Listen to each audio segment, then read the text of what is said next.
Hello friends. ये जो है कक्षा 11 वालों के लिए ऑर्गेनिक केमिस्ट्री आपने पढ़ लिया ना। ऑर्गेनिक केमिस्ट्री में जो है आपने पढ़ा है आईयूपीएसी नामकरण के बारे में। कार्बनिक यौगिकों का आईयूपीएसी नाम कैसा लिखा जाए, कैसे लिखा जाए, वो टॉपिक्स खत्म हो गए हैं। ठीक है, आपने इसके पहले जो है क्या पढ़ा है, बेंजीन और उसके व्युत्पन्नों के नामकरण के बारे में, जिसमें आपने पढ़ा है बेंजीन के एकल प्रतिस्थापी व्युत्पन्नों के नामकरण के बारे में, बेंजीन के एकल प्रतिस्थापी व्युत्पन्नों के नामकरण के बारे में, और क्या पढ़ा है, बेंजीन के द्विप्रतिस्थापी व्युत्पन्नों के नामकरण के बारे में। थोड़ा सा मैं चर्चा कर लूँ। मान लीजिए बेंजीन के त्रिप्रतिस्थापी व्युत्पन्न आ जाए तो उनका से एक दो एग्जाम्पल देख लीजिए, उसके बाद आपको क्या पढ़ाया जाएगा। आज का विषय आपका यही है, समावयवता। आज आपको क्या पढ़ाया जाएगा, समावयवता के बारे में। मान लीजिए अच्छा देखो, कुछ एग्जाम्पल देख ले बेंजीन के त्रिप्रतिस्थापी व्युत्पन्नों का, उसके ठीक बाद आपको क्या पढ़ाया जाएगा, समावयवता। अच्छा देखें, और ये जो है समावयवता का लेक्चर नंबर 1 है। समावयवता आपको अलग से पढ़ाया जाएगा, ऑर्गेनिक केमिस्ट्री ही है, उसमें एक नया टॉपिक है समावयवता। ठीक है, अच्छा देखो ध्यान से, अगर आपका बात कर लें, आपको बेंजीन के त्रिप्रतिस्थापी व्युत्पन्न मान लो ऐसे आ जाए, Cl आ जाए, ये Cl आ जाए, इधर Cl आ जाए, ये त्रिप्रतिस्थापी उत्पन्न हो जाएंगे आपके। मान लीजिए ऐसा कुछ आ जाए, Cl ऐसा कुछ आ जाए, ऐसे ये सब त्रिप्रतिस्थापी उत्पन्न मान लो ऐसा कुछ आ जाए, यहाँ पे बेंजीन पर OH लग जाए।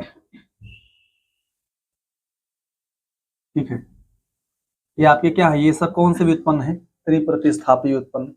इसका मान लो नाम लिखना है, इसका नाम, तो क्या लिखेंगे आप, 1 2 3 4। हाँ, आपको ये बता दिया जाए, जो आर्थो मेटा पैरा इन सब यूज होते हैं, ये केवल व केवल बेंजीन के द्विप्रतिस्थापी व्युत्पन्नों के नामकरण के लिए प्रयोग किए जाते हैं। कौन, आर्थो मेटा पैरा। हाँ, त्रिप्रतिस्थापी मतलब दो से ज्यादा होने पर, केवल दो के लिए, अगर दो से ज्यादा प्रतिस्थापी हो रहे हैं, देखिए ध्यान से, वही बेंजीन का अगर त्रिप्रतिस्थापी उत्पन्न हो तो उसके केस में आप आर्थो मेटा पैरा नहीं लगाएंगे।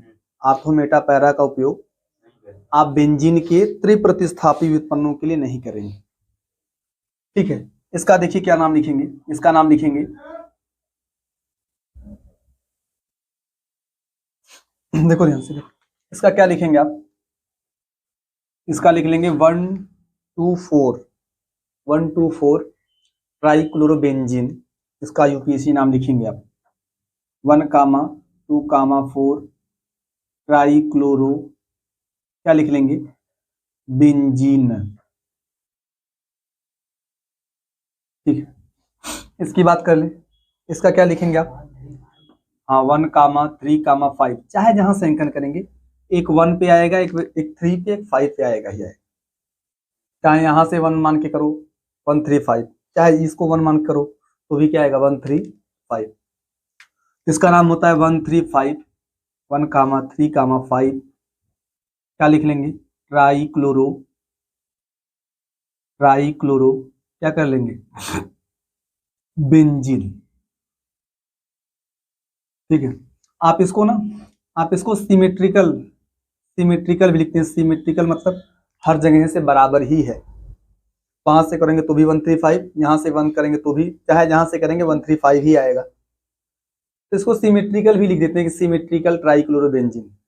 सिमेट्रिकल का मतलब हर स्थान से बराबर आ रहे हैं, तो सिमेट्रिकल शॉर्ट में SYM लिखते हैं, सिमेट्रिकल ट्राइक्लोरोबेंजीन।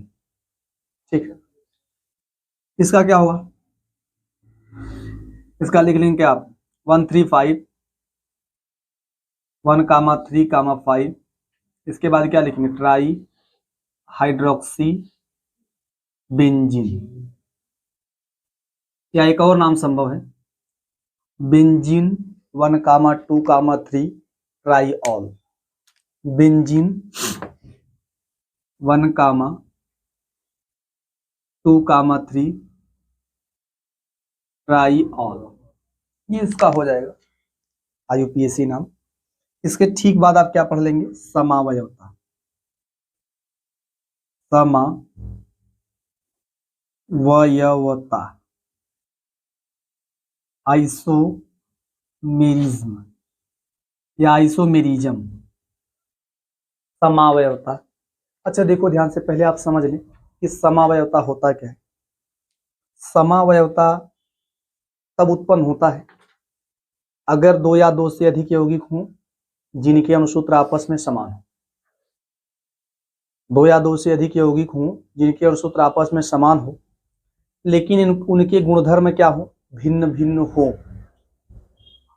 तो उन यौगिकों को आपस में समावयवी कहा जाता है। दो या दो से अधिक यौगिक हों जिनके अणुसूत्र आपस में क्या हो, समान हो, लेकिन गुणधर्म क्या हो, अलग अलग हो, तो ऐसे यौगिकों को क्या कहा जाता है, ऐसे यौगिकों को समावयवी कहा जाता है। और इस घटना को क्या कहते हैं, समावयवता। इसका सबसे बेहतर एग्जाम्पल है, देखें ध्यान से, इसका सबसे बेहतर एग्जाम्पल है ये CH3, ये एक नाम है डाई मेथिल ईथर। इसका नाम क्या है, आप जानते हैं भाई, डाई मेथिल ईथर तो है, सामान्य नाम होता है डाई मेथिल, तो लिख लेंगे डाई मेथिल ईथर। और एक आपका क्या है, एक होता है C2H5OH, इसका नाम है ethyl alcohol, ethyl alcohol, ethyl alcohol और डाईमीथिल ईथर। इन दोनों की अगर बात कर लेना, इन दोनों का जो अणुसूत्र है, अगर इन दोनों के मैं अणुसूत्र की बात कर लूं तो जो अणुसूत्र होगा वो होगा कार्बन 2 है, यहां देखिए कार्बन 2 है, हाइड्रोजन 6 है, ऑक्सीजन 1। Carbon 2, hydrogen 6, oxygen 1। यहां देखिए कार्बन 2, हाइड्रोजन 6, ऑक्सीजन 1। यहां भी तो वही है। अणुसूत्र का मतलब क्या होता है, अणुसूत्र किसे दिखाता है, अणुसूत्र किसी भी अणु या यौगिक में विभिन्न प्रकार के परमाणुओं की संख्या को दिखाता है। कितने टाइप के कितने परमाणु हैं, सभी की संख्या को कौन दिखाता है, अणुसूत्र।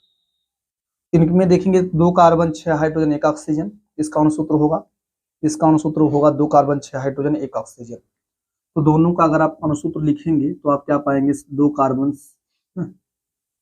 6 हाइड्रोजन 1 ऑक्सीजन, इन दोनों का अणुसूत्र होगा। लेकिन इनका जब गुणधर्म देखेंगे ना, जो ईथर होता है, इसका जो विलेयता, जल में घुलनशीलता होता है, ये कम होता है, जल में कम विलेय होता है, और इसकी विलेयता क्या रहती है, ज्यादा होती है। मतलब विलेयता की बात करें, ये कम विलेय होता है, जल में कम विलेय, जल में कम विलेय होता है। ये क्या होता है, ये जल में अधिक विलेय, मैं हेडिंग कर रहे हैं विलेयता, ऐसे कर लें आप, विलेयता, जल में कम विलेय या जल में विलेयता की बात कर लें, ये कम विलेय होता है और जल में क्या होता है, ये अधिक विलेय होता है। इसके बाद बात कर लें इसकी, मतलब अगर बात करें क्रियाशीलता की बात करें, क्रियाशीलता, ये ज्यादा क्रिया, मतलब ये कम क्रियाशील होता है और ये क्या होता है, ज्यादा क्रियाशील। अगर दोनों की क्रियाशीलता की ही बात कर लें, जिसका आप बाद में आप इसी को पढ़ेंगे आप, इसकी क्रियाशीलता कम होती है और इसकी तुलना में इसकी क्रियाशीलता क्या रहती है, अधिक। ठीक है, और बात कर लेंगे इसका क्वथनांक, बात कर लें किसकी बात कर लें, इसका क्वथनांक कम होता है और इसका क्वथनांक क्या रहता है, अधिक। तो यही है कि अगर दो या दो से अधिक यौगिक हों, उनके अणुसूत्र समान हो, अणुसूत्र क्या हो, समान हो, लेकिन गुणधर्म आपस में क्या हो, भिन्न भिन्न हो, तो ऐसे यौगिकों को आपस में समावयवी कहा जाता है। इन दोनों को आपस में क्या कहा जाएगा, समावयवी। और इस पूरी घटना को क्या कहा जाता है, समावयवता। समावयवता एक घटना है, समावयवता एक घटना है। ये कब उत्पन्न होती है, जब कभी भी दो या दो से अधिक यौगिक जिनके अणुसूत्र समान हो लेकिन गुणधर्म भिन्न भिन्न हो जाए, तो उस जगह कौन सी घटना उत्पन्न हो जाती है, समावयवता की घटना। और उन दोनों यौगिकों को, मतलब ये दो यौगिक हैं, उन दोनों यौगिकों को आपस में क्या कहा जाता है, समावयवी, वयवी कहा जाता है। ठीक है, कितना लिखे फटाफट। अच्छा देखिए ध्यान से आप लोग, ये समावयवता की परिभाषा है, भाई समावयवता आपको बताया जा चुका है ना, समावयवता क्या है। तो समावयवता का परिभाषा लिखा है कि दो या दो से अधिक यौगिक जिनके अणुसूत्र समान हो लेकिन गुणधर्म क्या हो, अलग अलग हो, उन्हें आपस में क्या कहा जाता है, समावयवी कहा जाता है। और इस पूरी घटना को क्या कहते हैं आप, समावयवता। क्या कहते हैं, समावयवता। उसके लिए आपको एग्जाम्पल दिया गया था ईथर, डाईमीथिल ईथर और एथिल अल्कोहल। डाईमीथिल ईथर और एथिल अल्कोहल, इन दोनों को देखें तो इनका अणुसूत्र समान है C2H6O। दोनों का अणुसूत्र क्या है, C2H6O। लेकिन इन दोनों के गुणधर्म देखें तो भिन्न भिन्न है।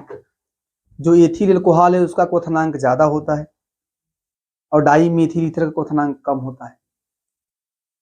एथिल अल्कोहल का क्वथनांक ज्यादा होता है, डाईमीथिल ईथर का क्वथनांक कम होता है। एथिल अल्कोहल की क्रियाशीलता ज्यादा होती है, डाईमीथिल ईथर की क्रियाशीलता कम होती है। अच्छा, आपसे कोई पूछ ले कि एथिल अल्कोहल का क्वथनांक डाईमीथिल ईथर से ज्यादा होता है, क्यों? इसका रीजन होता है कि एथिल अल्कोहलों में आपस में पाया जाता है हाइड्रोजन बॉन्ड। क्या पाया जाता है, जो एथिल अल्कोहल है, मान लो आप तुम्हारा आ गया CH3 CH2OH, ठीक है, CH3 CH2OH।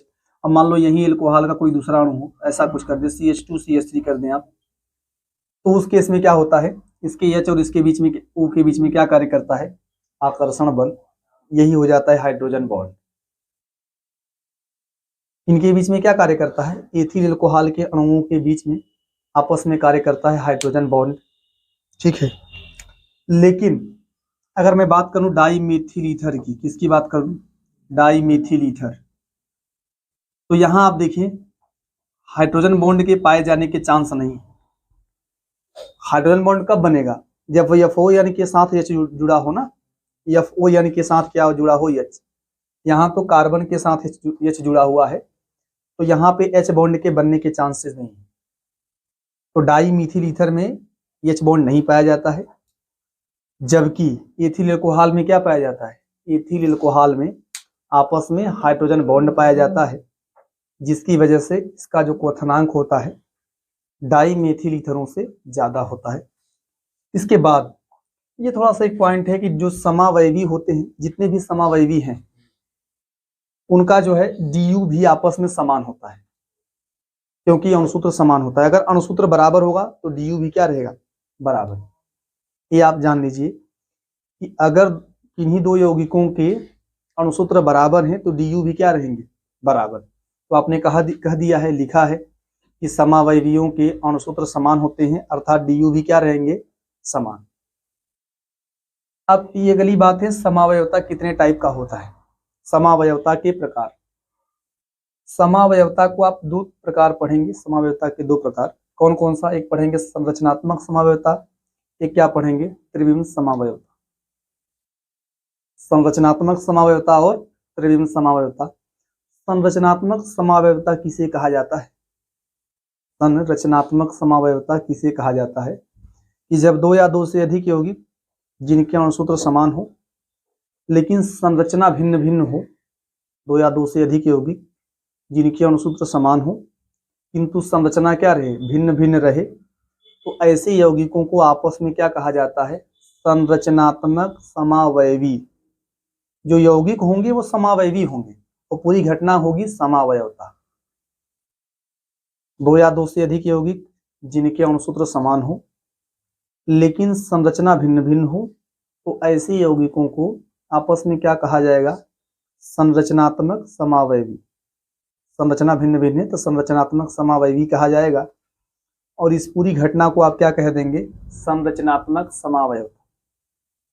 मैं अभी आपको एक नोट पॉइंट दिखा दूंगा, जितने भी संरचनात्मक समावयवी होंगे उनका अगर आप IUPAC नाम लिखेंगे, क्या लिखेंगे, IUPAC नाम, वो परस्पर भिन्न भिन्न होगा। ऐसा होगा, आपस में अलग अलग आएगा। अगर कोई दो संरचनात्मक समावयवी हो, उन दोनों की पहचान करना चाहते हैं आप, आपको दिखने में सेम लग रहा है, मान लो दिखने में समान लग रहा है, लेकिन जब आप IUPAC नाम लिखेंगे दोनों का IUPAC नाम क्या आएगा, भिन्न भिन्न आएगा। अगर IUPAC नाम भिन्न भिन्न नहीं आया तो वो फिर अलग नहीं है, वो एक ही है। संरचनात्मक समावयवियों के आईयूपीएसी नाम क्या होते हैं? भिन्न भिन्न होते हैं। अगर उनका आईयूपीएसी नाम आपस में समान आ जाता है तो वो दो अणु नहीं होंगे, वो क्या होगा? एक ही होगा। अब ये संरचनात्मक समावयवता की बात कर लें, संरचनात्मक समावयवता की, तो आप अपने सिलेबस के हिसाब से 5 पढ़ेंगे। कौन कौन सा? CPMT में फेल, ये फेल, उसका ट्रिक होता है। CPMT में फेल, C का मतलब चेन आइसोमेरिज्म, P का मतलब पोजीशन आइसोमेरिज्म, F का मतलब फंक्शनल आइसोमेरिज्म, फंक्शनल आइसोमेरिज्म, और M का मतलब मेटामेरिज्म, और T का मतलब टाटोमेरिज्म। चेन आइसोमेरिज्म क्या है? चेन का पूरा नाम है श्रृंखला, इसको श्रृंखला समावयवता कहा जाता है। क्या कहते हैं हिंदी में? श्रृंखला समावयवता। पोजीशन को पोजीशन आइसोमेरिज्म को हिंदी में क्या कहते हैं? स्थान समावयवता। और फंक्शनल आइसोमेरिज्म को कहते हैं क्रियात्मक समूह समावयवता, या क्रियात्मक समावयवता भी कह सकते हैं, लेकिन पूरा बोलेंगे क्रियात्मक समूह समावयवता। अगला है मध्यावयवता, मेटामेरिज्म मध्यावयवता। अगला है टाटोमेरिज्म चलावयवता। इसके बाद अगला पढ़ेंगे, इतना पढ़ने के बाद अगला टॉपिक क्या पढ़ेंगे आप? त्रिविम समावयवता। त्रिविम समावयवता में जानते हैं ये कब दिखाई देता है या कब प्रदर्शित होता है? जब दो या दो से अधिक होगी जिनके अणुसूत्र समान रहे, अणुसूत्र क्या रहे? समान रहे, उनके आईयूपीएसी नाम भी समान रहे, और डीयू तो समान रहबे करेगा। अगर भाई समावयवी हैं, समावयवी कब होंगे? जब अणुसूत्र समान होगा, और अगर अणुसूत्र समान है तो डीयू भी क्या रहेगा? समान। समावयवियों के बारे में जानते रहिए आप लोग, इनका अणुसूत्र और डीयू दोनों क्या होता है? समान। अगर वो श्रृंखला संरचनात्मक समावयवी हैं तो उनके आईयूपीएसी नाम डिफरेंट आएंगे।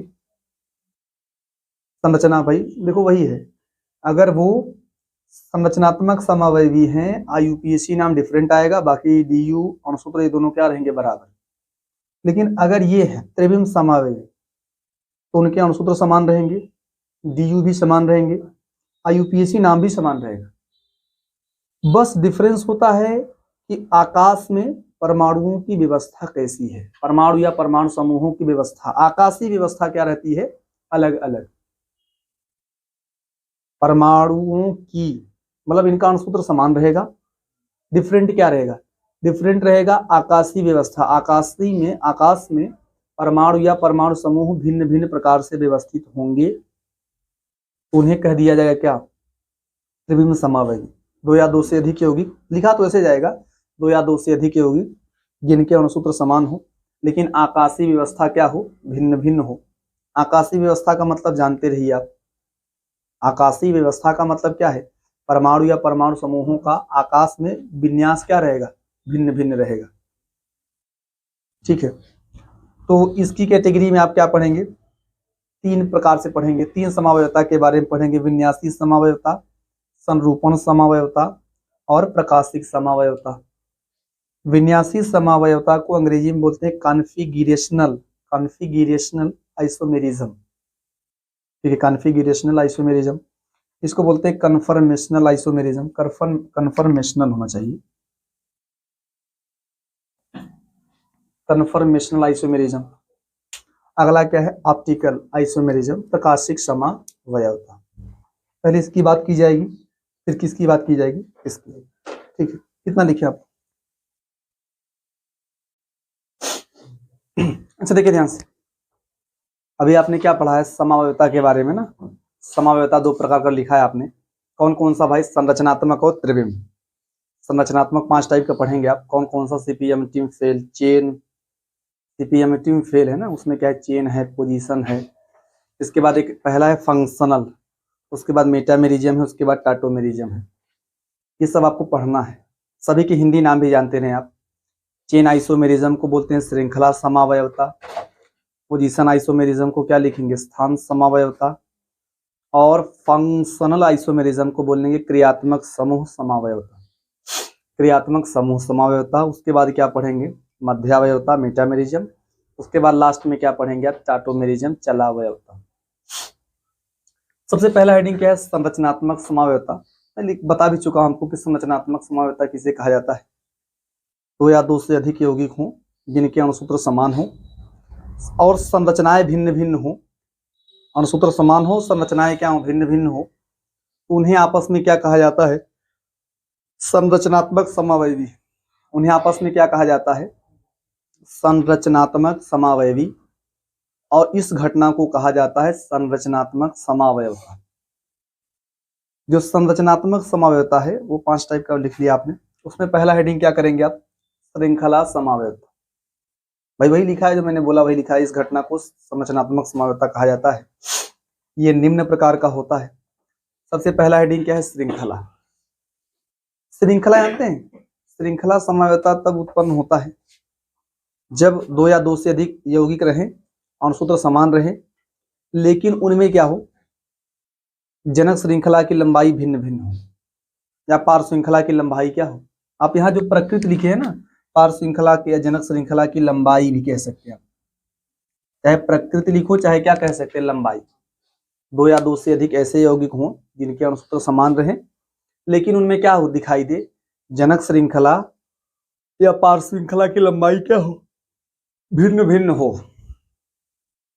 जनक श्रृंखला या पार्श्व श्रृंखला की लंबाई भिन्न भिन्न हो तो उन्हें आपस में क्या कहा जाता है, श्रृंखला समावयवी। और इस पूरी घटना को कहते हैं श्रृंखला समावयवता। जो श्रृंखला समावयवी होते हैं, श्रृंखला समावयवी, उनको शॉर्ट में, मतलब शॉर्ट में लिखा जाता है, मतलब उनको अंग्रेजी में बोलते हैं चेन आइसोमर्स। श्रृंखला समावयवियों को अंग्रेजी में क्या बोलते हैं, चेन आइसोमर्स। शॉर्ट में लिखेंगे आप CI, क्या लिखेंगे, चेन आइसोमर्स को CI लिखते हैं। चेन आइसोमर्स क्या होंगे, मतलब ये समझो अणुसूत्र समान होगा। अणुसूत्र समान होने का मतलब कार्बन की संख्या समान हो, बाकी H की संख्या समान रहबे करेगी। जैसे कार्बन की संख्या समान है, यहाँ पे H देखो, H यहाँ 3 लगेगा, यहाँ 3 H यूज होगा ना। यहाँ कितना H, 2, यहाँ 2, यहाँ 1, यहाँ 3 3, तो 3 3 6 3 9 और 9 2 11, 2 13, 13 1 14, 14 हाइड्रोजन होगा, 6 कार्बन 14 हाइड्रोजन। यहाँ देखें आप, वही होगा ना, 3 हाइड्रोजन 3 हाइड्रोजन 3 हाइड्रोजन, ठीक है। इसके बाद 2 और 2 4, 9 4 13, 13 1 इसके पास होगा ना हाइड्रोजन।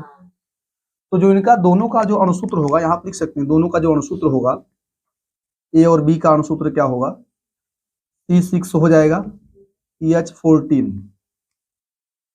C6CH14 दोनों का अणुसूत्र होगा, अणुसूत्र समान होगा। लेकिन यहाँ देखें, यहाँ कार्बन की लंबाई देखें, थोड़ा सा दिक्कत है, कार्बन की लंबाई थोड़ी सी, ना क्वेश्चन एग्जाम्पल गलत हो गया आपका। कार्बन की लंबाई भिन्न भिन्न होने का मतलब, ये तो आपके थोड़ी सी देखो, ये गलत है यार। देखो श्रृंखला समावयवी क्या होंगे, जब जनक श्रृंखला या पार्श्व श्रृंखला की लंबाई भिन्न भिन्न। जैसे सबसे बेहतर एग्जाम्पल ये है, जो है सबसे बेहतर एग्जाम्पल ये है कि यहाँ देखिए 4 कार्बन की लंबी श्रृंखला है, यहाँ पे कितने कार्बन की है, 3 कार्बन। तो है ना डिफरेंस भाई, यहाँ लंबी श्रृंखला में 4 कार्बन, यहाँ लंबी श्रृंखला में 3 कार्बन। ये श्रृंखला समावयवी है, अणुसूत्र समान होगा, गिन लेंगे सब अणुसूत्र समान आ जाएगा। कार्बन की संख्या, H की संख्या देख लो, दोनों गिन के बराबर आएगा। लेकिन यहाँ इसका नाम ब्यूटेन है, इसका नाम क्या है, 2 मेथिल प्रोपेन। इसका नाम ब्यूटेन है और इसका नाम क्या है, 2 मेथिल प्रोपेन है। इसमें 4 कार्बन की लंबी श्रृंखला, यहाँ क्या है, 3 कार्बन की लंबी श्रृंखला है। ये होगा ब्यूटेन और ये क्या होगा, इसका नाम 2 मेथिल प्रोपेन। दूसरा एग्जांपल ये देखिए, दूसरा है इसका, ये देखो है श्रृंखला। देखो श्रृंखला समावयवी कहलाने के लिए या तो जनक श्रृंखला की लंबाई भिन्न भिन्न होनी चाहिए, या तो पार्श्व श्रृंखला की लंबाई भिन्न भिन्न होनी चाहिए। जैसे यहाँ देखिए जनक श्रृंखला की लंबाई 2 2 4 1 5 कार्बन है, यहाँ भी 5 कार्बन।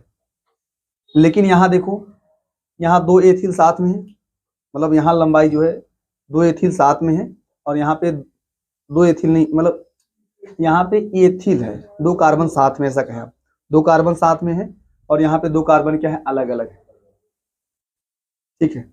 तो पार्श्व श्रृंखला अगर भिन्न भिन्न हो, पार्श्व श्रृंखला यहाँ 2 मेथिल है और यहाँ पे क्या है, 1 एथिल है, यहाँ भी 2 कार्बन, यहाँ भी 2 कार्बन, लेकिन दोनों यहाँ साथ में है, यहाँ अलग अलग है। तो इनको भी आपस में क्या कहा जाएगा, श्रृंखला समावयवी। क्या कहा जाएगा, श्रृंखला समावयवी। और एग्जाम्पल देख लें आप, मान लो मैं बोल रहा हूँ, पहले इसको लिख लो। तो देखो इसका देखो यही हाल इसका भी है, यहाँ 2 कार्बन साथ में है और यहाँ 2 कार्बन अलग अलग, ये डाई मेथिल है और एथिल है। अगर एथिल और डाई मेथिल आ जाए तो जब दोनों का अणुसूत्र देखेंगे ना, तो अणुसूत्र देखो इसमें भी देखो 2 2 4 1 5 5 2 7 कार्बन, यहाँ भी वही हाल है 2 2 4 1 5 5 2 7 कार्बन। एच गिन लेंगे, एच की संख्या भी बराबर आएगी।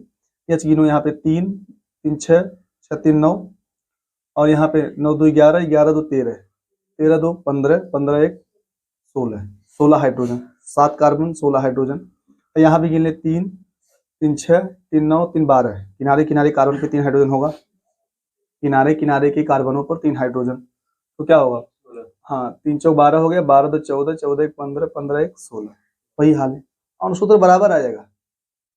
ठीक है, इसका नाम क्या लिखेंगे आप, इसका नाम लिखेंगे 3 एथिल क्या लिखेंगे, पेंटेन, 3 एथिल पेंटेन। उसका क्या लिखेंगे आप, 2 3 डाई मेथिल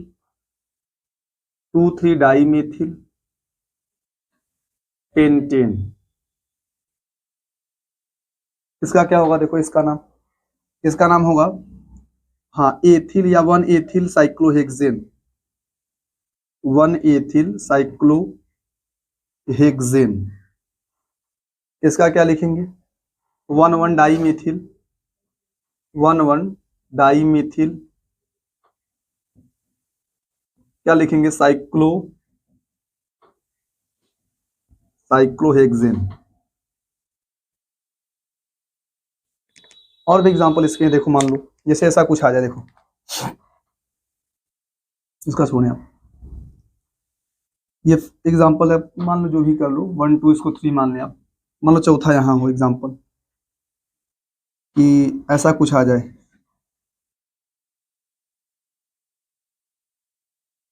ठीक है, ऐसा नहीं, देखो देखो अच्छा देखो,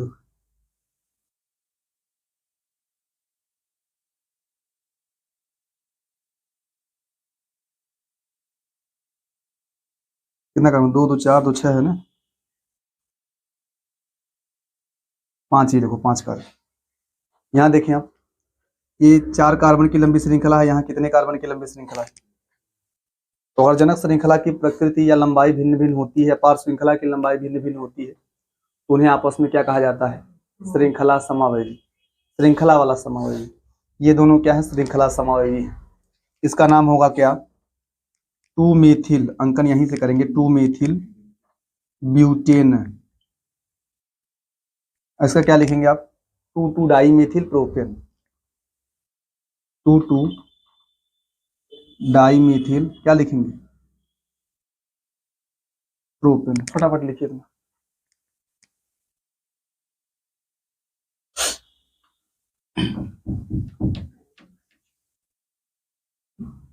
अच्छा देखिए ध्यान से, देखो ये जो है ना स्थान समावयवियों में श्रृंखला वाले में जो बात है, श्रृंखला जो समावयवी होते हैं उनमें ऐसा नहीं कि बहुक्रियात्मक समूह बदल जाए, ऐसा नहीं होगा कि बहुबंध बदल जाए, क्रियात्मक समूह बदल जाए, प्रतिस्थापी समूह भी, क्रियात्मक समूह प्रतिस्थापी समूह भी होना चाहिए।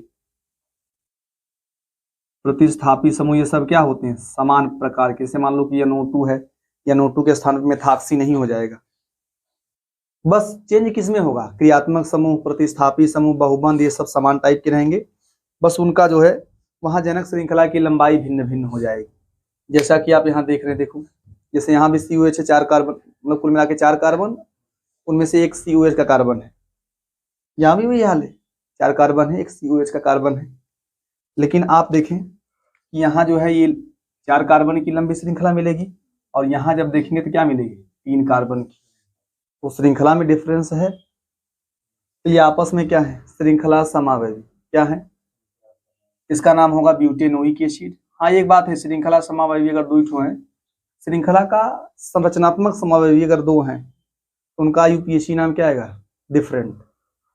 2 संरचनात्मक समावयवियों का, चाहे वो श्रृंखला हो, चाहे वो स्थान हो, चाहे जो भी हो, 5 टाइप के जो हैं, उनका IUPAC नाम आपस में समान नहीं रहेगा, ये जानते रहिए आप। इसका नाम हो जाएगा ब्यूटेनोइक एसिड, और इसका नाम क्या होगा, 1 2 3 क्या लिखेंगे 2 methyl propanoic acid, propanoic acid. ठीक है, मान लो और भी कुछ क्वेश्चन, एक प्रश्न और देख लीजिए इसी पर बेस्ड। यहां जो है मान लो ऐसा कुछ आ जाए, श्रृंखला समावयवी का ही क्वेश्चन देख लें आप, ऐसा कुछ आ जाए और अगला क्या हो 2 2 4 5 कार्बन ना, बताइए ये आपस में क्या होंगे पता है? पहले देखो लंबी श्रृंखला बना लीजिए आप, यहाँ 4 कार्बन की लंबी श्रृंखला मिलेगी, एक ब्रांच में चला जाएगा, और यहाँ 5 कार्बन की लंबी श्रृंखला मिलेगी। तो ये आपस में, इनमें आपस में क्या संबंध है? ये श्रृंखला समावयवी। कौन से समावयवी है? श्रृंखला समावयवी है। इसका यूपीएससी नाम लिखेंगे, क्या आएगा? आएगा 2 मेथिल ब्यूटीन 1, या मत लिखे 1, क्या दिक्कत है? 2 मेथिल ब्यूटीन, इसका नाम क्या लिखेंगे? 2 मेथिल ब्यूटीन, इसका क्या लिख लेंगे? पेंटीन। क्या लिख लेंगे? पेंटीन। अब यहां देखिए आप, स्थान समावयवता में क्या है? स्थान समावयवता में भी यही हाल है, यहाँ भी जो है प्रतिस्थापी समूह, पार्श्व श्रृंखला, क्रियात्मक समूह, ये सब बदलेंगे नहीं। ऐसा नहीं एल्डिहाइड में एल्डिहाइड का कार्बोक्सिलिक अम्ल हो जाए, एल्डिहाइड का कीटोन हो जाए, ऐसा नहीं होगा। इन सब में परिवर्तन नहीं होगा। हाँ, बस डिफरेंस क्या होगा कि इनका पोजीशन, जैसे मान लो एक मेथिल यहाँ भी रहेगा। स्थान समावयवता में क्या है, जैसे अगर मेथिल यहाँ है तो मेथिल अगले में भी होगा एग्जाम्पल में, बस उसका पोजीशन डिफरेंट रहेगा। नाम से ही पता चल रहा है कि क्रियात्मक समूह, पार्श्व श्रृंखला, प्रतिस्थापी समूह, बहुबंध का मतलब डबल बॉन्ड, ट्रिपल बॉन्ड जो भी हो, ये एक ही प्रकार के रहेंगे। अगर डबल बॉन्ड उसमें है तो डबल बॉन्ड अगले में भी होगा। डिफरेंस किस में होगा? उसके स्थान में। ठीक है, तो उसे आप क्या बोल देंगे? स्थान समावयवी। जैसे एग्जाम्पल देख लें, स्थान समावयवियों का एग्जाम्पल क्या होगा? जैसे आप ये बोल दें, देखो ये इसमें और इसमें, बताइए डबल बॉन्ड यहाँ भी है, डबल बॉन्ड यहाँ भी है, लेकिन यहाँ डबल बॉन्ड पहले पर है और यहाँ डबल बॉन्ड कहाँ है? इन दोनों में आपस में क्या संबंध है? स्थान। ये आपस में स्थान समावयवी है। क्या है? तो इसका नाम है ब्यूटीन 1 और इसका नाम क्या है? इसको थोड़ा उधर कर दीजिए, इसका क्या नाम होगा? ब्यूटीन 2। समझ पा रहे हैं? और एग्जांपल देखो, यहाँ आ जाएगा, यहाँ तक आ जाएगा।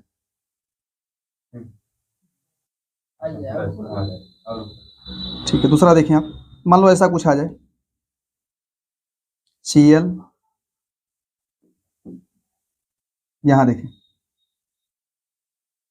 इन दोनों का डिफरेंस देख लें कि यहाँ पे 3 कार्बन की जनक श्रृंखला में कोई परिवर्तन, 3 कार्बन यहाँ भी है, लेकिन यहाँ क्लोरो पहले पर है, यहाँ क्लोरो कहाँ है?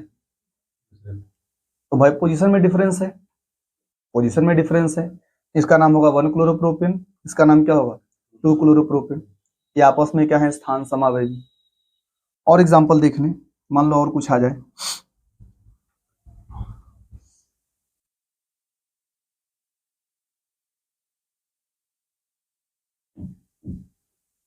ऐसा कुछ आ जाए, इन दोनों में आपस में क्या डिफरेंस है? तो OH यहाँ भी, OH यहाँ भी है, यहाँ OH पहले पर आया है, पहले कार्बन से जुड़ा होगा, और यहाँ क्या होगा? दूसरे कार्बन। इसका नाम होगा प्रोपेनॉल 1, प्रोपेनॉल 1, और इसका क्या नाम होगा? प्रोपेनॉल 2। आपस में क्या संबंध है? स्थान समावयवी। मैं बता दूं आपको, जो स्थान समावयवी हैं, स्थान समावयवियों को अंग्रेजी में क्या बोलते हैं? Position isomers. क्या बोलेंगे? Position isomers.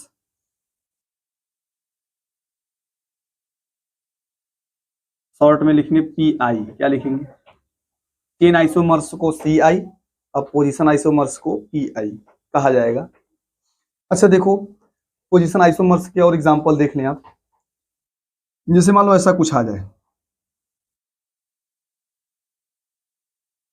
ऐसा आ जाए, और देखें आप 4 का A, इसको बी मान लीजिए। इन दोनों में क्या संबंध है? यहाँ दूसरे पर मेथिल है, 2 2 4 1 5 कार्बन, यहाँ भी 2 2 4 1 5 कार्बन है, इसका नाम 2 मेथिल पेंटेन। यहाँ पे क्या होगा? 3 मेथिल पेंटेन। क्या होंगे आपस में? स्थान समावेशी। क्या होंगे? जनक श्रृंखला की लंबाई समान रहे, क्रियात्मक समूह हो या पार्श्व श्रृंखला हो या प्रतिस्थापी समूह हो, इन सब का स्थान भिन्न भिन्न रहे तो वो आपस में होंगे स्थान समावेशी। ठीक है, एक और एग्जांपल देख लें। मान लीजिए ऐसा कुछ है, इसका नाम लिख लेंगे आप लोग ना, 2 मेथिल पेंटेन, इसका क्या होगा? 3 मेथिल पेंटेन। और देखो, मान लो ऐसा कुछ आ जाए,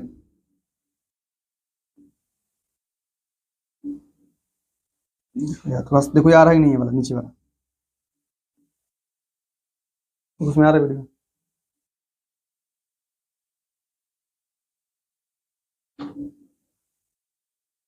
देखो ऐसा कुछ आ जाए, ये आ रहा है कि नहीं?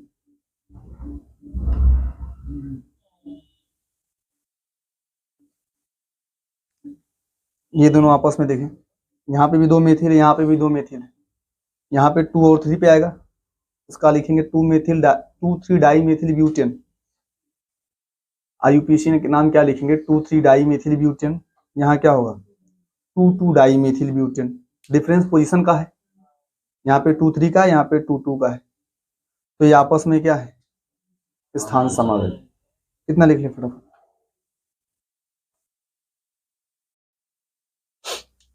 देखिए ध्यान से आप लोग, स्थान समावेशता का कुछ एग्जांपल देख लें आप। स्थान समावेशता, स्थान समावेशता में क्या होता है? स्थान में डिफरेंस होता है, अणुसूत्र समान रहता है, डिफरेंस किस में होता है? स्थान में। जैसे आप देख लें, ये क्या है आपका? 1 2 डाई मेथिल साइक्लोहेक्सेन। ये क्या है? 1 3 डाई मेथिल साइक्लोहेक्सेन। ये क्या है? 1 4 dimethyl cyclohexane. 1 2 dimethyl cyclohexane, 1 3 dimethyl cyclohexane और 1 4 डाई मेथिल साइक्लोहेक्सेन। इनमें क्या डिफरेंस है? स्थान का डिफरेंस। मेथिल 2 इसमें भी है, 2 इसमें भी है, 2 इसमें भी है। डिफरेंस है मेथिल के स्थान का, एक में 1 2 है, एक में 1 3 है, एक में 1 4 है। इसके बाद अगला देखें, ये आपका क्या है? 1 2 dimethyl benzene, 1 3 dimethyl benzene और 1 4 डाई मेथिल बेंजीन। ये तीनों आपस में स्थान समावेशी हैं और ये तीनों भी आपस में क्या है? स्थान समावेशी। ये भाई 1 2 dimethyl benzene, 1 3 dimethyl benzene, 1 4 dimethyl benzene, ये आपस में क्या है? स्थान समावेशी। आप चाहें तो देखो, बेंजीन के केस में जो होते नहीं है कि डाई प्रतिस्थापी या द्विप्रतिस्थापी व्युत्पन्न होते हैं, द्विप्रतिस्थापी व्युत्पन्न, उनके लिए आप क्या बोलते हैं? Ortho Meta para. इन शब्दों का उपयोग करते हैं, आर्थो मेटा पैरा शब्द का उपयोग किया जाता है। कब करते हैं? 1 2 के लिए आर्थो और 1 3 के लिए मेटा और 1 4 के लिए पैरा। आप इसको पैरा डाई मेथिल बेंजीन भी कह सकते हैं। Ortho dimethyl benzene, para dimethyl benzene, meta dimethyl benzene, para dimethyl benzene, या एक और नाम इसका है, आप इसको जाइलिन कह सकते हैं। आर्थोजाइलिन, मेटाजाइलिन और पैराजाइलिन। बस ये जानते रहो कि आर्थो मेटा पैरा जो होते हैं ये आपस में क्या होते हैं? स्थान समावेशी। कौन से समावेशी होते हैं? स्थान समावेशी। इसका आप देख लें, इसका क्या होगा? 1 2 dichlorobenzene, 1 3 dichlorobenzene, 1 4 dichlorobenzene. भाई यहाँ 1 2 का डिफरेंस है, यहाँ 1 3 का डिफरेंस है, यहाँ 1 4 का डिफरेंस है, तो 1 2 dichlorobenzene, 1 3 dichlorobenzene, 1 4 dichlorobenzene, ये आपस में क्या है? स्थान समावेशी। आप चाहे इसको आर्थो लिख सकते हैं, इसको क्या लिख सकते हैं? मेटा, और इसके लिए पैरा। और एग्जांपल्स हैं, जैसे मान लिया, और एग्जांपल्स क्या होगा? इसी के स्थान पे देख लो, यही कुछ परिवर्तन कर दिया जाए।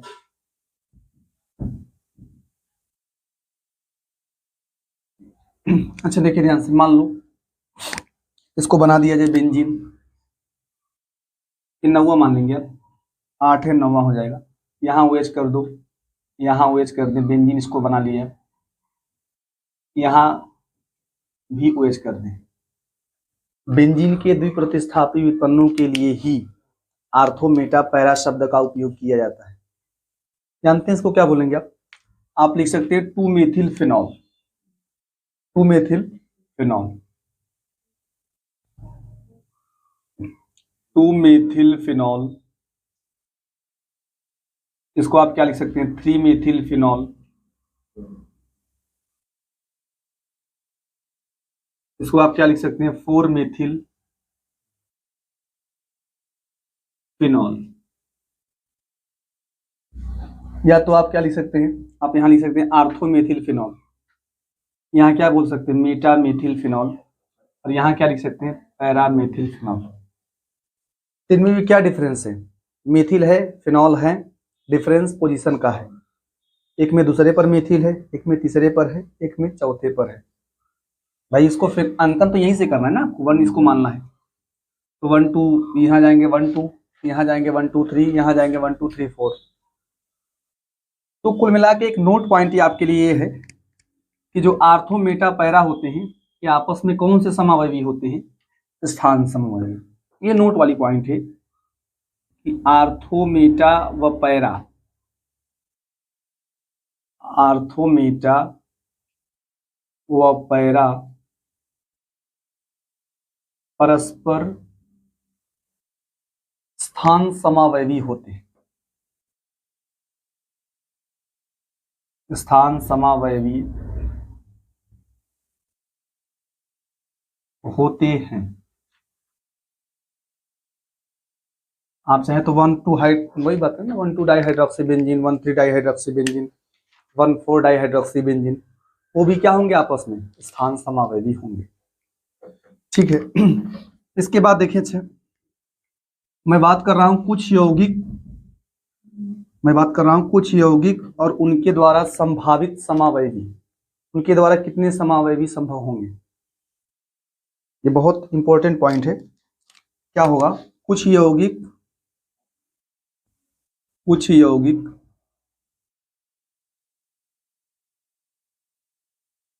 तथा उनके द्वारा संभावित कितने संभव समावयवी होंगे, संभावित समावयवियों की संख्या या समावयवी। अब देखिए ध्यान से, समावयवी ये जानते रहिए आप लोग, समावयवी मान लीजिए एल्केन के द्वारा बात करें, एल्केन की बात करें तो एल्केन मीथेन एथिन प्रोपेन ये है। देखो समावयवियों में क्या है, कुछ तो कुछ अंतर होना चाहिए, चाहे स्थान में अंतर हो जाए, जनक श्रृंखला में अंतर हो जाए, यही तो होगा। अणुसूत्र समान रहेगा, स्थान बदल जाए, क्या बदल जाए, जनक श्रृंखला की लंबाई अलग अलग हो जाए, उन्हें आप स्थान मतलब उन्हें समावयवी कहते हैं। आप समावयवी जो मैं बात करूं, देखो जैसे मैं बात करूं एल्केन की, बात कर लिया जाए एल्केन, एल्केन में जो मीथेन है ना CH4 C2H6, यहाँ एक कार्बन, यहाँ 2 कार्बन, यहाँ 3 कार्बन, C3H8, मीथेन एथेन और प्रोपेन, मीथेन एथेन व प्रोपेन, ये जो क्या करते हैं, ये मतलब समावयवी बनाते ही नहीं, समावयवता को प्रदर्शित नहीं करते। इसकी वजह बताया जा रही है, मीथेन एथेन व प्रोपेन समावयवता को प्रदर्शित नहीं करते। इसकी वजह क्या है, देखो अगर एक कार्बन है तो भाई उसकी इसमें क्या चेंज कर सकते हैं बताइए आप। जैसे एक कार्बन है, एक कार्बन में मीथेन होगा ही करेगा, इसमें कोई परिवर्तन नहीं कर सकते आप। मान लो 2 कार्बन आ जाए तो 2 कार्बन चाहे सीधे लगाओ, चाहे ऐसा कर दो, चाहे ऊपर ऐसा कर दें आप, ये एक ही चीज है। एक कार्बन को फिक्स रखा जाए, दूसरा कार्बन चाहे उसके बगल करो, चाहे नीचे करें, चाहे ऊपर करें, वो रहेगा तो वही। भाई इसका 1 2 एथेन, यहाँ भी 1 2 करेंगे एथेन रहेगा, वहां भी क्या करेंगे एथेन। भाई संरचनात्मक समावयवियों के IUPAC नाम क्या आते हैं, डिफरेंट। में एक नोट पॉइंट और लिख लेंगे आप लोग, जो संरचनात्मक समावयवी होते हैं, चाहे वो स्थान हो, चाहे वो क्रिया, चाहे जो भी हो, उनके IUPAC नाम परस्पर क्या होते हैं, डिफरेंट होते हैं। थोड़ा जानते रहिए आप लोग, संरचनात्मक समावयवियों के समावयवियों के IUPAC नाम क्या होते हैं? भिन्न भिन्न होते हैं। IUPAC नाम भिन्न भिन्न होते हैं। IUPAC नाम तो डिफरेंट आना चाहिए, लेकिन यहां करेंगे तो एथेन, ऐसे ये भी एथेन, ये भी एथेन। मैं बात कर लूं प्रोपेन की।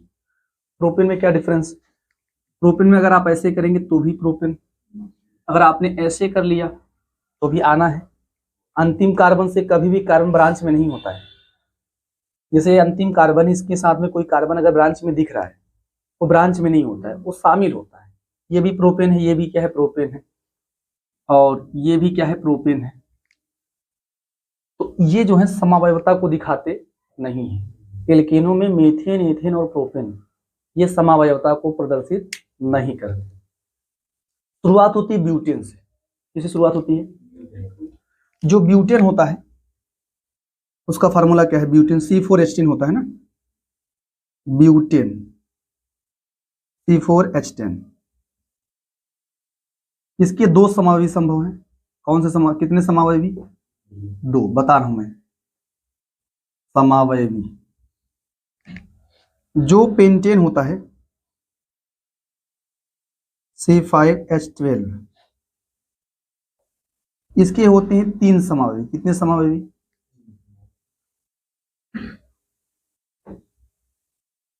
जो हेक्सेन होता है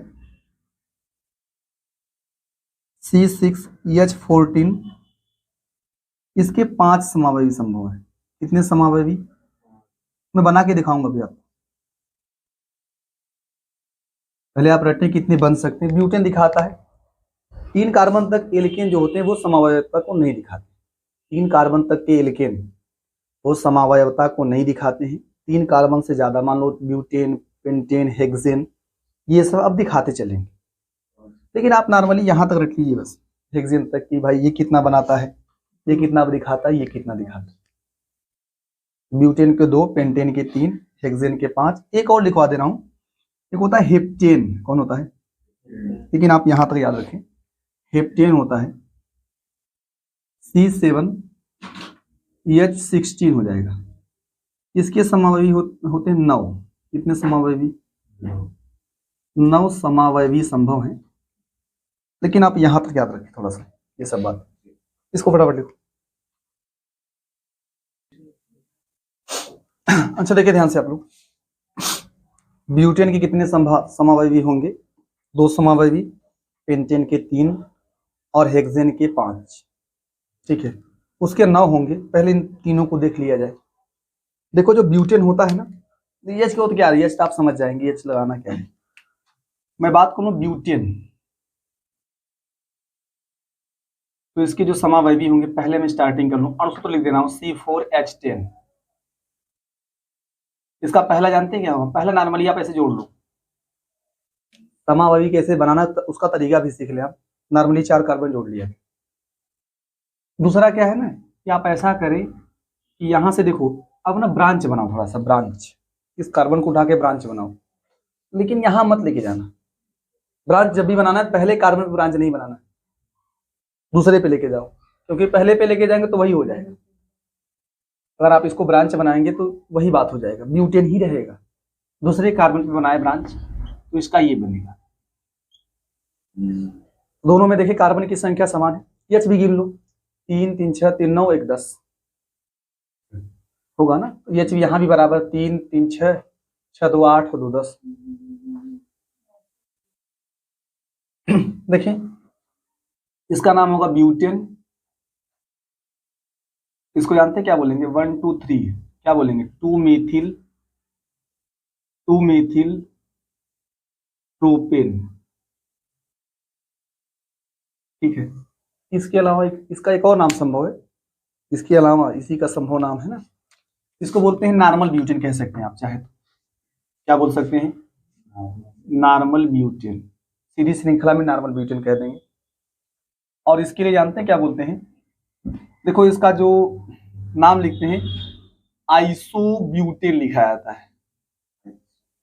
क्यों? आपको बताया गया एक आइसो ग्रुप होता है ना, CH3 वाला, इस ग्रुप को आप आइसो बोलते हैं। तो इसको आइसोब्यूटेन भी, पुराना नाम इसका आइसोब्यूटेन है।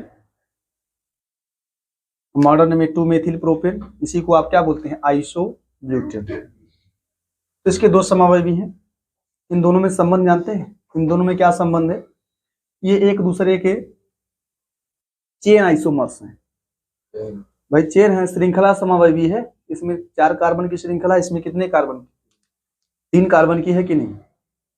जो फर्स्ट और सेकेंड है ये आपस में क्या है, सी आई है, चेन आइसोमर्स। तो ए व बी क्या है, ये सी आई है, चेन आइसोमर्स है। अगला की बात करें, पेंटेन जो तुम्हारा है C5H12 है, इसके कितने संभव है, 3 बनाए आप। नॉर्मली पहले 5 कार्बन जोड़ो सीधी श्रृंखला में। दूसरा क्या है, आप इसको ये मांगे ना, फर्स्ट ए बी, इस दूसरा का ये है, और इसको आप फिर ऐसा बनाए, 4 कार्बन इधर।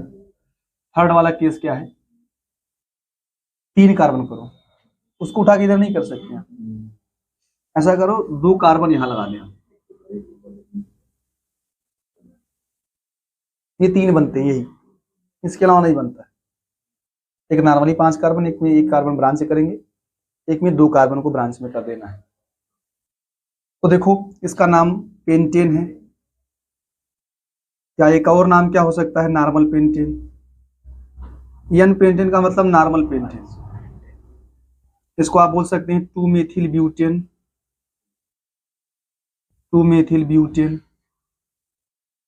या यहाँ एक आइसो ग्रुप है, इस आइसो ग्रुप कहते हैं, ये आपका आइसोपेंटेन होता है, आइसोपेंटेन। इसकी बात कर लीजिए क्या होगा, 1 2 3 क्या बोलते पता है, 2 डाई मेथिल, क्या बोलते हैं, प्रोपेन। देखिए ध्यान से, अगर 2 मेथिल होगा, ब्रांच पे 2 मेथिल है, समझ लो आइसो ग्रुप है। 2 मेथिल आपको ब्रांच दिख जाए, समझ लीजिए कौन सा ग्रुप है, आइसो।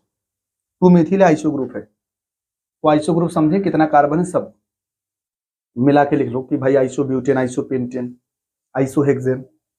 लेकिन अगर 2 डाई मेथिल ब्रांच पे आ जाए, क्या आ जाए, 2 डाई मेथिल ब्रांच में आ जाए, तो वहां जो ग्रुप होता है उसको बोलते हैं नियो ग्रुप। कौन सा ग्रुप, नियो, इसको बोलते हैं नियोपेंटेन। क्या नाम लिखा जाता है इसका, हाँ थोड़ा सा ये याद रखें आप, 2 मेथिल होगा तो आइसो हो जाएगा, और 2 डाई मेथिल तो कौन सा ग्रुप, नियो। अच्छा देखो ध्यान से, अगर मैं ए और बी में संबंध देखूं, ए और बी क्या है पता है, यहाँ 5 कार्बन की लंबी श्रृंखला, यहाँ 4 कार्बन, सी आई है, चेन आइसोमर्स हैं भाई, श्रृंखला में डिफरेंस है। ए और बी क्या है, सी आई है, चेन आइसोमर्स है। और ए और सी देखो, वो भी सी आई है, 5 कार्बन की श्रृंखला, 3 कार्बन की श्रृंखला। तो ध्यान दें आप, जो आपका होगा ए व यहाँ के लिए ए व बी तथा ए व सी, ये परस्पर क्या है, सी आई है। जो ए व बी है और ए व सी है, ये आपस में क्या है, सी आई है। जो आपका बी व सी बचेगा, ये भी सी आई होगा यार। यहाँ 4 कार्बन की लंबी श्रृंखला है, यहाँ कितने कार्बन, 3 कार्बन की। जो ए बी व सी होगा, ये भी क्या होगा, सी आई है, चेन आइसोमर्स हैं एक दूसरे। थोड़ा सा संबंध जानते रहिए। इसके 2 समावयवी संभव हैं, इसके 3 समावयवी संभव हैं। वो आपस का संबंध वो बाद में निकाल सकते हो, लेकिन ये याद रखो कितने बनेंगे। अब आपस में क्या होंगे तो बता लेंगे आप। लास्ट देखो क्या है, लास्ट है हेक्सेन। हेक्सेन के कितने समावयवी संभव है, 5। हेक्सेन के 5 समावयवी संभव हैं। कौन कौन से होंगे, पहले अणु तो लिखा जाए C6H14, थर्ड ए मान ले। सबसे पहले 6 कार्बन की नॉन सीधी श्रृंखला बना दें आप। दूसरा क्या है, 2 मेथिल को ब्रांच में लाओ, 5 कार्बन, दूसरे पे मेथिल ब्रांच, आइसो ग्रुप आ चुका है। और तीसरा में क्या होगा, हाँ थर्ड पे मेथिल लाया। इसके लिए कोई नाम नहीं सजेस्ट किया गया है, 3 मेथिल के लिए कोई मतलब सामान्य नाम सजेस्ट नहीं किया गया है, सुझाव नहीं दिया गया है। अभी 2 और है, यहाँ आ जाए यहाँ पे। अच्छा देखिए, जो डी होगा वो जानते हैं क्या होगा, आप ऐसा कर लें, 5 कार्बन की लंबी श्रृंखला बन गई, 4 पे कम करते चलिए, आप 4 कार्बन की बनाओ, 4 कार्बन बनाएंगे, 2 ब्रांच कर लीजिए यहाँ, अलग अलग ब्रांच, और लास्ट वाला क्या होगा, एक ही पे ब्रांच करें आप, यही तो होगा। देखिए आप, ये 5 संभव है, आपको याद रखना पड़ेगा बना बना के। 6 कार्बन की, फिर 2 मिथिल ब्रांच से, फिर 3 मिथिल ब्रांच कर लेंगे, इसके बाद 4 कार्बन की श्रृंखला बनाइए, बाकी 2 को ब्रांच में रखो, तो यहाँ ब्रांच में रखा गया, अलग अलग कार्बन पे रखें और एक ही कार्बन पे रखें, यही 5 बनेंगे, इससे ज्यादा नहीं बनेंगे। इससे ज्यादा अगर आप सोचेंगे तो सोच के हिसाब से बन जाएगा, लेकिन जब IUPAC नाम लिखेंगे इनमें से किसी न किसी के साथ वो मैच कर जाएगा। अगर आप सोचते हैं तो सोच के हिसाब से बना लेंगे, लेकिन जब IUPAC नाम लिखेंगे इनमें से न किसी के साथ क्या होगा, वो मैच कर जाएगा। 5 से ज्यादा नहीं बनेंगे हेक्सेन के लिए। क्या नाम लिखेंगे इसका, इसका नाम होगा हेक्सेन, या क्या लिख सकते हैं, नॉर्मल हेक्सेन। जो आइसो वगैरह है ना, ये सामान्य नाम है, लेकिन IUPAC ने इनको रिटेन किया, फिर से बोला चलिए ठीक है IUPAC नाम में भी चल जाएगा। प्योर IUPAC नाम तो ये है, लेकिन ये भी IUPAC नाम में एक्सेप्ट किए गए हैं, आइसोपेंटेन, आइसोब्यूटेन, आइसोहेक्सेन, ये सब एक्सेप्ट किए गए हैं। ठीक है, मैं इसकी बात करूं, क्या लिखेंगे इसका नाम, 2 मेथिल पेंटेन, 2 मेथिल पेंटेन, या आप एक और नाम क्या लिख सकते हैं, आइसोहेक्सेन, कार्बन जोड़ लो बस, 2 मेथिल मतलब आइसो ग्रुप है, और 6 कार्बन हेक्सेन कह दे आप, आइसोहेक्सेन। इसके लिए क्या है, इसके लिए कोई सामान्य नाम सजेस्ट नहीं किया गया है, ठीक है, नॉर्मली एक ही नाम है, क्या, 3 मेथिल पेंटेन, 3 मेथिल पेंटेन। इसके लिए क्या लिखेंगे, 2,4 die methyl butane, 2,3 die methyl butane, 2,3 die methyl butane. इसके लिए क्या नाम लिखेंगे आप, इसके लिए होगा, हाँ, 2,2 die methyl butane, 2,2 die methyl, क्या लिख लेंगे, ब्यूटेन है, 2,3 die methyl butane, 2,2 die methyl butane. अच्छा मान लो संबंध निकालने, मान लीजिए कोई बोले ए और सभी का संबंध निकालें, ए में 6 कार्बन है, बाकी में कार्बन की संख्या 6 से कम है, जो ए होगा ना वो सभी का क्या होगा, CI। ए की तुलना चाहे बी से करें, चाहे सी से करें, चाहे डी से करें, चाहे ई से करें, ए क्या होगा, ए जो होगा वह सभी का क्या होगा, CI होगा।